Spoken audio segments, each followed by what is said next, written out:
শ্রাবণ সন্ধ্যা লিখেছেন ডক্টর সোমনাথ দে। এক পশলা বৃষ্টি হলে রামধনু মেলে ডানা। শ্রাবণ মেঘে বৃষ্টি আসুক, নেই তো কোনো মানা।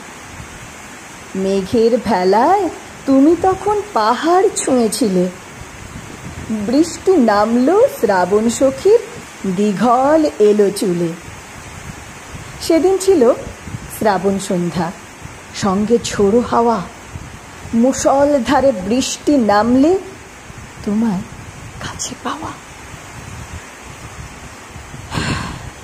শ্রাবণ সখী ভুলেছে সব, নতুন মানুষ পেয়ে। ভরা গাঙে যাচ্ছে মাঝি ভাটিয়ালি গান গেয়ে। ওই বৃষ্টি আমারই থাক, নাই বা দিলাম ভাগ। দুঃখগুলো বইব একাই, থাক না জলের দাগ। জল থই থই বৃষ্টি দুপুর, শ্রাবণকে দেখে শেখা। মনের ঘরে খিল দিয়েছি, থাকুক নীরবতা। মনের ঘরে খিল দিয়েছি, থাকুক নীরবতা।